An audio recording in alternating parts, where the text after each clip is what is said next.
Hi, ghoul friends, and happy haunted days. Welcome to my channel of haunted history, aka Tales by Manda, who is me, your spooky host with the most haunted tales I can conjure up for your spooky entertainment. Now, get those haunted tour passes ready and bundle up for this one.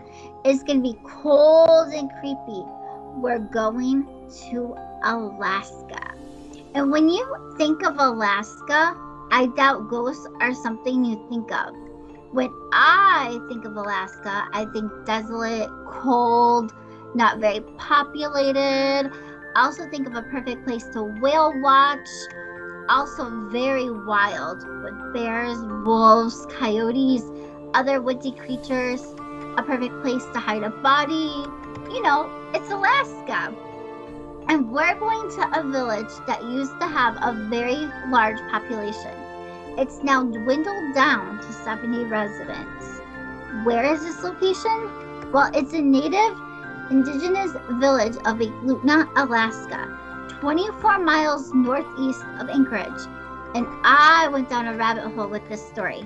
So here is what I found. The Diaina were a tribe of indigenous people who were a very peaceful tribe, just living off the land, minding their business, long before Anchorage was founded. In the late 1700s, Russian settlers arrived in the area, and like most historical facts, they took over. Miners and traders took over most of the Diaina lands to build churches, houses, and who knows what else. Then the government got involved and was like, we need a railroad that cuts through Diaina land to Anchorage. And with that, a population spike, and with more people, it means more germs as well. So influenza was on the rise. This flu wiped out 90% of the Diaina people. This whole story breaks my heart, and it gets even more sad. The survivors had to watch the changes of their homeland as more people were coming into the area. And in the 1900s, Eklutna became the third largest state park in the United States. And the Diaina tribe were no longer able or allowed to practice their lifestyles. One of the Diaina traditions was to cremate their loved ones who passed away. After the cremation, they would gather the ashes, and the ashes then would be placed in the basket. And then the basket would be placed by a tree or a river so the spirits could journey in what they referred to as the high country. But the new settlers were like, nope, nuh-uh, that's not happening anymore. And it became forbidden to perform cremations. And now the Diaina had to follow Russian Orthodox traditions, and the deceased now had to be buried. But make this make sense to me, because the ROs, Russian Orthodox, they waited 40 days before they buried their loved ones. And for the reason for this was so that the souls could find themselves in a condition of forecasting eternal joy and blessedness, aka find heaven, or the souls found eternal torment, aka hell. Do you really think it would take 40 days for souls to find that out? And how is that any different to what the Diaina did? The only difference is that they cremate the bodies and leave the bodies or ashes in the wilderness to find their eternity, which sounds way more compassionate and humane to me. If we could just open our minds to learn from others and learn their traditions and customs, even their recipes, embrace diversity, we could live in such a cool world, and I'm all for it. So now that the Diaina had to bury their loved ones and wait for the spirits to find their eternity, the Diaina people built spirit houses over the graves to provide shelter for traveling spirits. And they covered the mounds with blankets to provide warmth and comfort for the dead. They even had everyday essential put into these little houses, like silverware, plates, cups, things that houses have.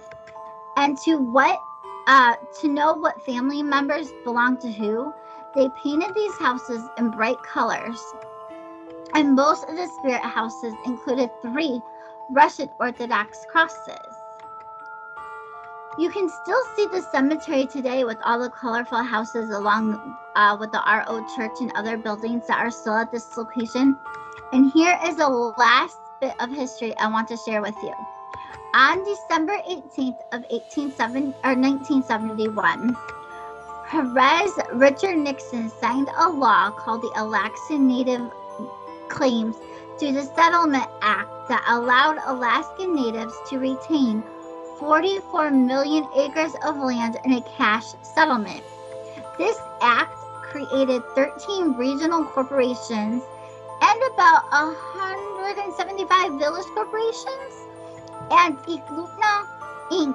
was formed on October 17th in 1972 as one of the village corporations.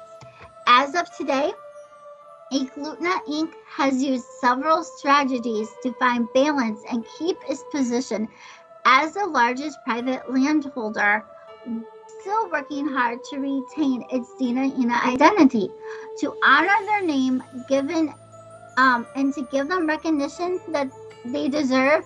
Anchorage also built a $120 million convention center, and this center helps educate residents and visitors on the rich history we share with the first landowners in the Anchorage area.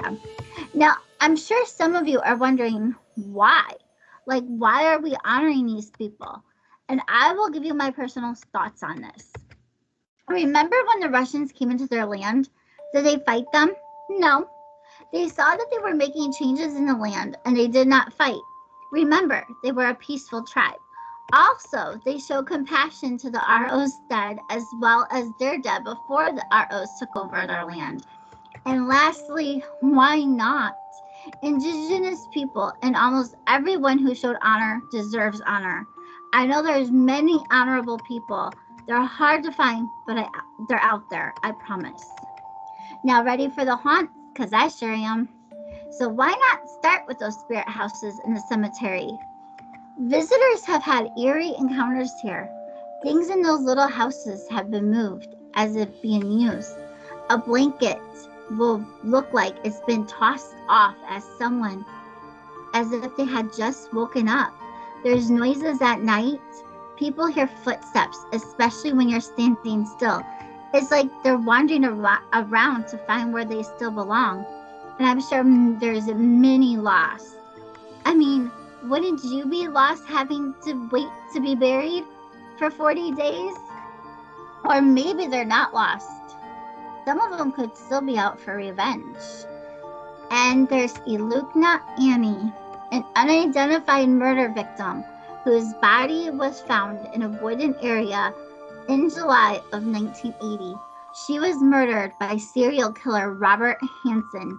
They say she roams these woods seeking anyone to help her. Cold hands will be felt on your body and a chill will run down your spine. You'll hear whispers and no one will be there.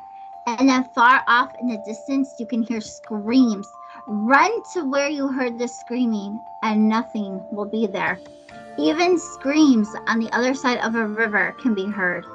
And about Eklutna Annie, well, I'll let the other YouTube crime story professionals tell you this one. I'm just here to give you the spirits. So, my ghoulish ghoul friends, does Alaska intrigue you? Does it? It does me a little. I like to see these spirit houses and see what they look like in person, grab my EVP and see what conversations I could have. I also love to see that Thunderbird waterfall. The wilderness is really beautiful, and I'll have links listed below with information for you curious spooks. Thank you so much for watching. I love you, ghouls. Happy Haunted Day and Merry Boomas. Stay spooky and have a frightful night.